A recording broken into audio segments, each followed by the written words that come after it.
ओम शांति। 23 नवंबर 2025 के अव्यक्त महावाक्य। पहले सुनते हैं मुरली की मुख्य पॉइंट्स। बाबा ने कहा, जैसे दुनिया नया वर्ष सिर्फ एक दिन मनाती है, वैसे आप ब्राह्मण आत्माओं के लिए संगम युग का हर दिन नया और पवित्र उत्सव है। नए वर्ष में अखंड महादानी, अखंड योगी, अखंड निर्विघ्न और सदा सफलता मूर्त बनो।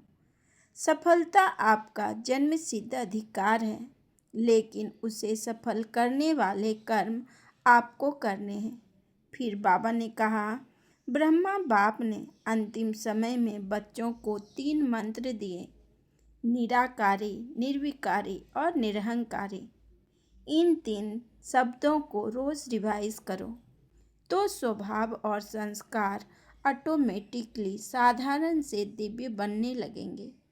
फिर बाबा ने कहा, दुनिया को आज सबसे ज़्यादा ज़रूरत है स्नेह, शुभ भावना और शुभ कामना के वाइब्रेशन देने की। आप कहीं भी हो, मनसा से दिया गया 1 सेकेंड का वाइब्रेशन दूर दूर तक आत्मा के मन को छू सकता है। फिर बाबा ने लास्ट में कहा, सभी को गुण की गिफ्ट दो। हर रिश्ते में गुणों की टोली परोसने का संकल्प रखो। ग्लानि करने वाले को भी गुणमाला पहनाने वाले इष्ट देव महान आत्मा बनो। किसी में दोष देखने के बजाय उसे गुणों से भर देना ही असली देवता धर्म है। अब सुनते हैं महावाक्य को विस्तार से। मुरली का सार। नए वर्ष में अखंड महादानी, अखंड निर्विघ्न, अखंड योगी और सदा सफलता मूर्त बनना। आज बाप दादा अपने सामने डबल सभा को देख रहे हैं। एक तो साकार में सम्मुख बैठे हैं और दूसरे दूर बैठे भी दिल के समीप दिखाई दे रहे हैं। दोनों सभाओं की श्रेष्ठ आत्माओं के मस्तक में आत्मदीप चमक रहा है। कितना सुंदर चमकता हुआ नजारा है। इतने सब एक संकल्प, एक रस स्थिति में स्थित परमात्म प्यार में लवलीन एकाग्र बुद्धि से स्नेह में समाये हुए कितने प्यारे लग रहे हैं। आप सभी भी आज विशेष नया वर्ष मनाने के लिए पहुंच गए हो। बाप दादा भी सभी बच्चों का उमंग उत्साह देख चमकते हुए आत्मदीप को देख हर्षित हो रहे हैं। आज का दिन संगम का दिन है। एक वर्ष की पुराने की विदाई है और नए वर्ष की बधाई होने वाली है। नया वर्ष अर्थात नया उमंग और उत्साह, स्व परिवर्तन का उमंग उत्साह, सर्व प्राप्तियों का स्वयं में प्राप्त देख दिल में उमंग उत्साह है। दुनिया वाले भी यह उत्सव मनाते हैं।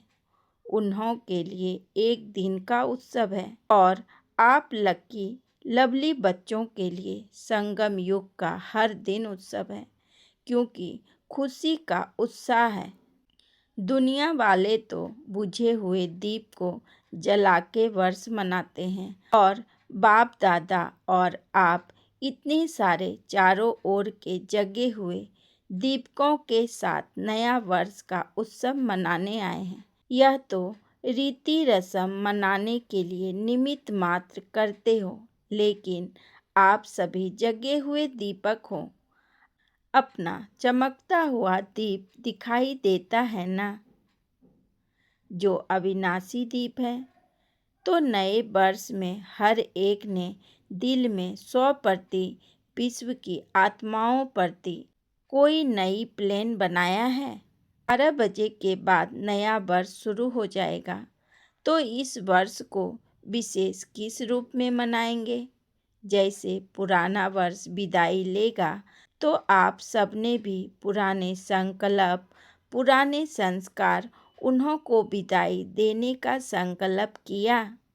वर्ष के साथ साथ आप भी पुराने को विदाई दे नए उमंग उत्साह के संकल्पों को प्रैक्टिकल में लाएंगे ना, तो सोचो अपने में क्या नवीनता लाएंगे, कौन से नए उमंग उत्साह की लहर फैलाएंगे, कौन से विशेष संकल्प का वाइब्रेशन फैलाएंगे। सोचा है? क्योंकि आप सभी ब्राह्मण सारे विश्व की आत्माओं के लिए परिवर्तन निमित्त आत्माएं हो, विश्व के फाउंडेशन हो, पूर्वज हो, पूज्य हो।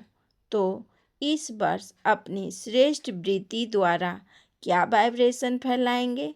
जैसे प्रकृति चारों ओर कभी गर्मी का, कभी सर्दी का, कभी बाहर का वाइब्रेशन फैलाती है, तो आप प्रकृति के मालिक प्राकृतिक जीत कौन सा वाइब्रेशन फैलाएंगे, जिससे आत्माओं को थोड़े समय के लिए भी सुख चैन का अनुभव हो।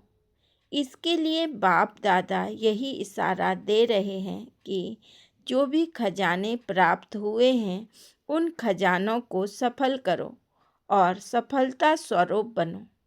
विशेष समय का खजाना कभी भी व्यर्थ ना जाए। एक सेकेंड भी व्यर्थ को कार्य में लगाओ। समय को सफल करो, हर श्वास को सफल करो, हर संकल्प को सफल करो, हर शक्ति को सफल करो, हर गुण को सफल करो। सफलता मूर्त बनने का यह विशेष वर्ष मनाओ, क्योंकि सफलता आपका जन्मसिद्ध अधिकार है। उस अधिकार को अपने कार्य में लगाए सफलता मूर्त बनो, क्योंकि अब की सफलता आपके अनेक जन्म साथ रहने वाली है। आपके समय के सफलता का प्रारब्ध पूरा आधा कल्प सफलता का फल प्राप्त होगा। आपके समय की सफलता का प्रारब्ध पूरा समय ही प्राप्त होगा। श्वास को सफल करने से भविष्य में भी देखो आपके श्वास की सफलता का परिणाम भविष्य में सभी आत्माएं पूरा समय स्वस्थ रहती है। बीमारी का नाम नहीं, डॉक्टर्स की डिपार्टमेंट ही नहीं, क्योंकि डॉक्टर्स क्या बन जाएंगे? राजा बन जाएंगे ना, विश्व के मालिक बन जाएंगे। लेकिन उस समय आप श्वास सफल करते हो और सर्व आत्माओं को स्वस्थ रहने का प्रारब्ध प्राप्त होता है। ऐसे ही ज्ञान का खजाना उसके फलस्वरूप स्वर्ग में आपके अपने राज्य में इतने समझदार शक्तिवान बन जाते, जो वहाँ कोई वजीर से राय लेने की आवश्यकता नहीं, स्वयं ही समझदार शक्तिवान होते हैं। शक्तियों को सफल करते हो, उसकी प्रारब्ध वहाँ सर्व शक्तियाँ, विशेष धर्म सत्ता, राज्य सत्ता, दोनों ही विशेष शक्तियाँ, सत्ताएं वहाँ प्राप्त होगी। गुणों का खजाना सफल करते हो तो उनकी प्रारब्ध देवता पद का अर्थ ही है दिव्य गुणधारी, और साथ साथ अभी लास्ट जन्म में आपकी जड़ मूर्ति का पूजन करते हैं। तो क्या महिमा करते हैं? सर्वगुण संपन्न। तो इस समय की सफलता की प्रारब्ध स्वतः ही प्राप्त हो जाती। इसलिए चेक करो, खजाने मिले, खजानों में संपन्न हुए हैं, लेकिन 100% व विश्व प्रति कितना सफल किया है। पुराने वर्ष को विदाई देंगे तो पुराने वर्ष में क्या जमा किया हुआ खजाना सफल किया, कितना किया, यह चेक करना, और आने वाले वर्ष में भी इन खजानों को व्यर्थ के बजाय सफल करनी ही है। एक सेकेंड भी और कोई खजाना भी व्यर्थ ना जाए। पहले बताया है कि संगम समय का सेकेंड सेकेंड नहीं वर्ष के बराबर है। ऐसे नहीं समझना, एक सेकेंड एक मिनट ही तो गया, व्यर्थ जाना, इसको ही अलबेलापन कहा जाता है। आप सबका लक्ष्य है कि ब्रह्मा बाप समान संपन्न और संपूर्ण बनना है। तो ब्रह्मा बाप ने सर्व खजाने आदि से अंतिम दिन तक सफल किया। इसका प्रत्यक्ष प्रमाण देखा, संपूर्ण फरिश्ता बन गया। अपनी प्यारी दादी को भी देखा, सफल किया और औरों को भी सफल करने का सदा उमंग उत्साह बढ़ाया। तो ड्रामा अनुसार विशेष विश्व के अलौकिक पाठ के निमित्त बनी। तो इस वर्ष कल से हर दिन अपना चार्ट रखना।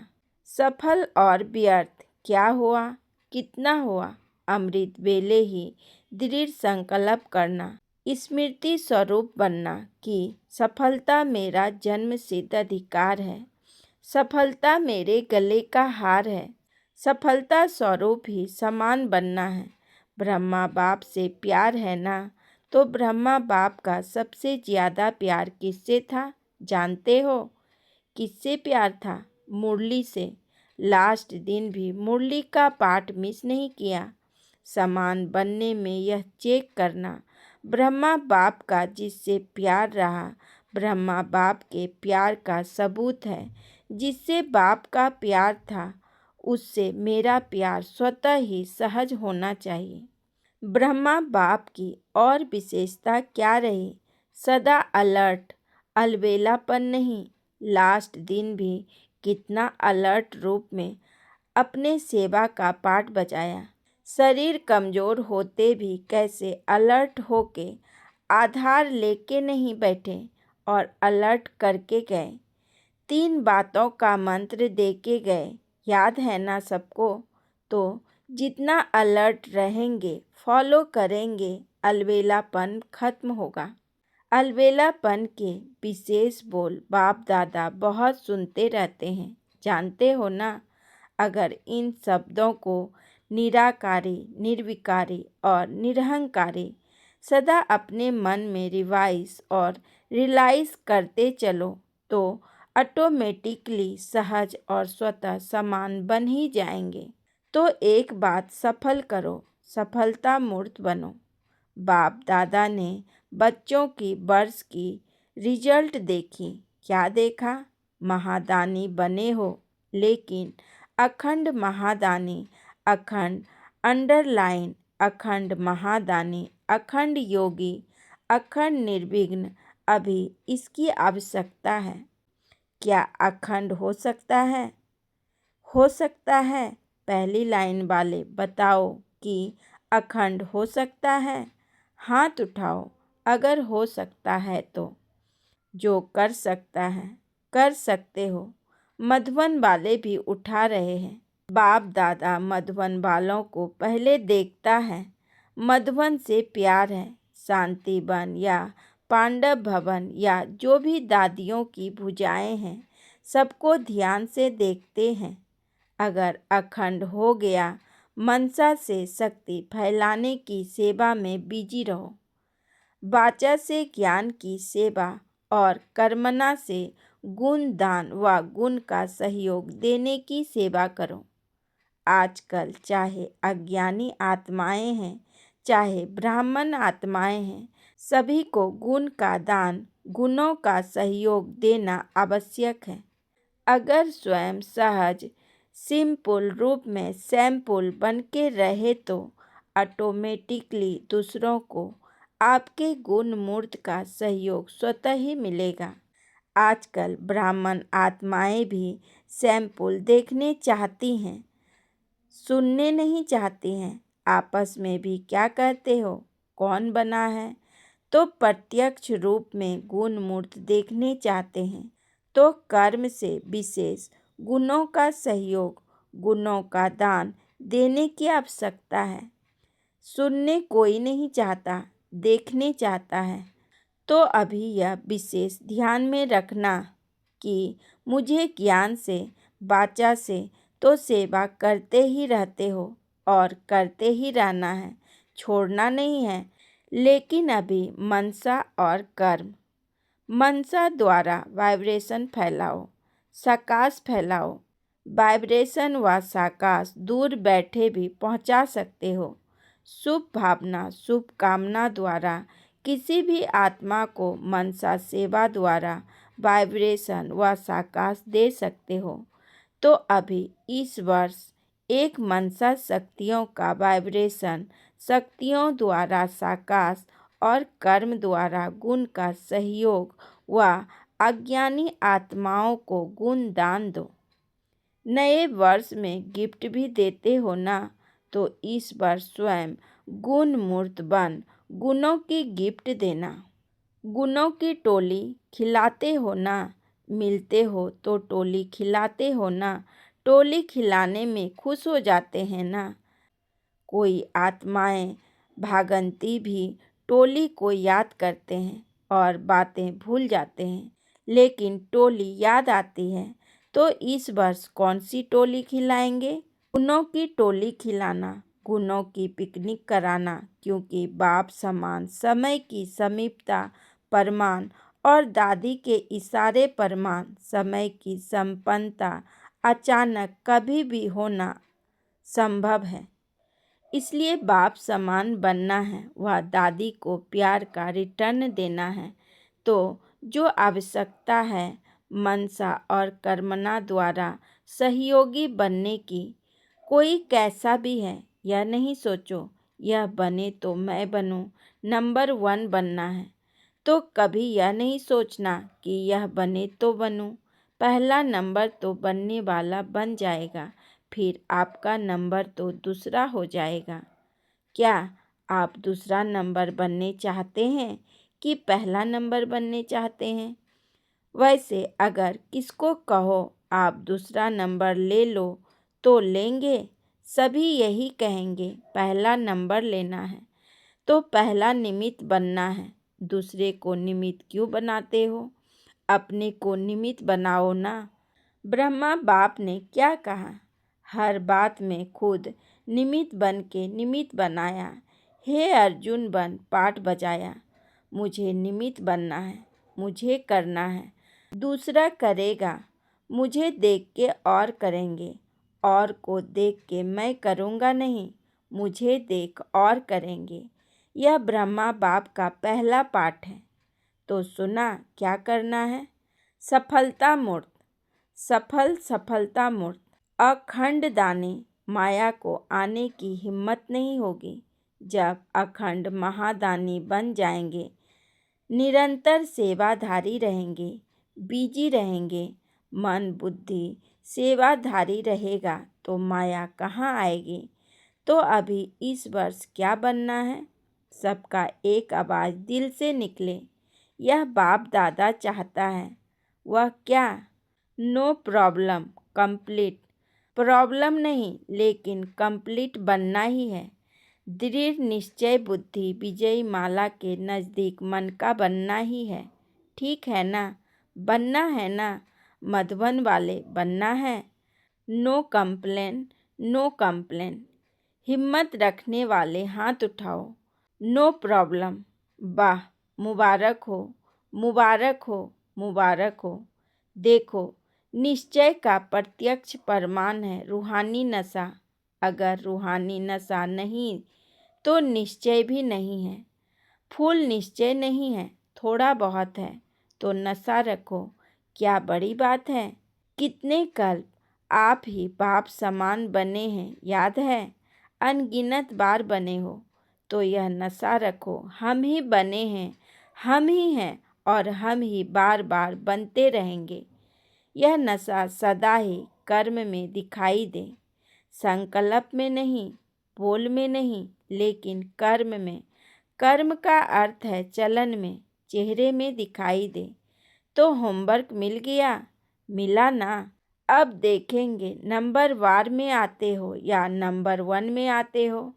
अच्छा, बाप दादा के पास कार्ड, पत्र, ईमेल, याद प्यार कंप्यूटर द्वारा भी बहुत आए हैं, और बाप दादा दूर बैठे दिल तख्त नशीन बच्चों को हर एक को नाम सहित विशेषता सहित याद प्यार और दिल की दुआएं सम्मुख इमर्ज कर देख रहे हैं।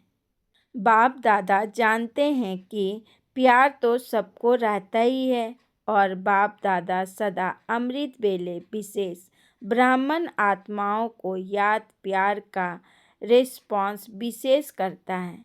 इसलिए कार्ड भी अच्छे अच्छे बनाए हैं। वह यहाँ स्टेज पर रखते हैं, लेकिन बाप दादा के पास तो वतन में पहले पहुंचते हैं। अच्छा।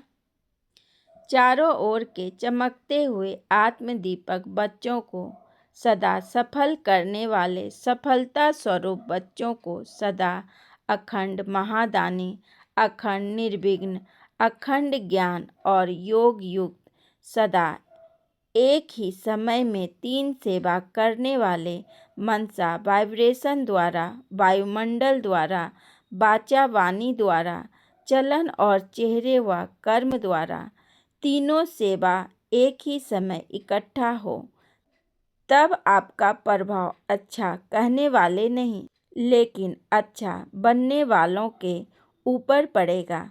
तो ऐसे अनुभवी मूर्त द्वारा अनुभव करने वाले बच्चों को बाप दादा का नए वर्ष के लिए पदम गुना याद प्यार, दुआएं और दिल का तख्त सदा तख्त नशीन बनाने वाले हैं। इसलिए चारों ओर के बच्चों को जो सम्मुख है वह दूर बैठे दिल तख्त पर हैं, सभी को नाम और विशेषता सहित याद प्यार और नमस्ते। हम रूहानी बच्चों की रूहानी बाप दादा को भी पदम गुना नमस्ते नमस्ते नमस्ते। Good morning. शुक्रिया बाबा, शुक्रिया। अच्छा, जो पहली बारी आए हैं वह उठकर खड़े हो जाओ, हाथ हिलाओ। देखो, आधा क्लास पहली बारी आया है। पीछे वाले हाथ हिलाओ। दिखाई दे रहा है टीवी में, बहुत हैं। अच्छा, पहले बारी आने वालों को बाप दादा की बहुत बहुत दिल से मुबारक भी है और दिल का याद प्यार भी है। जैसे अभी आए हो तो अभी के आने वालों को बाप दादा का वरदान है, अमर भव। वरदान, ग्लानि करने वाले को भी गुण माला पहनाने वाले इष्ट देव महान आत्मा भव। ग्लानि करने वाले को भी गुण माला पहनाने वाले इष्ट देव महान आत्मा भव। विस्तार में बाबा ने कहा, जैसे आजकल आप विशेष आत्माओं का स्वागत करते समय कोई गले में स्थूल माला डालते हैं तो आप डालने वाले के गले में रिटर्न कर देते हो। ऐसे ग्लानि करने वाले को भी आप गुण माला पहनाओ तो वह स्वतः ही आपको गुण माला रिटर्न करेंगे, क्योंकि ग्लानि करने वाले को गुण माला पहनाना अर्थात जन्म जन्म के लिए भक्त निश्चिंत कर देना है। यह देना ही अनेक बार का लेना हो जाता है। यही विशेषता इष्ट देव महान आत्मा बना देती है। स्लोगन, अपनी मनसा वृत्ति सदा अच्छी पावरफुल बनाओ तो खराब भी अच्छा हो जाएगा। अपनी मनसा वृत्ति सदा अच्छी पावरफुल बनाओ तो खराब भी अच्छा हो जाएगा। यदि आपको आज का आध्यात्मिक सार पसंद आया हो तो वीडियो को लाइक शेयर करें और चैनल को सब्सक्राइब करें। कल फिर मिलेंगे एक नई मुरली स्मृति के साथ। ओम शांति।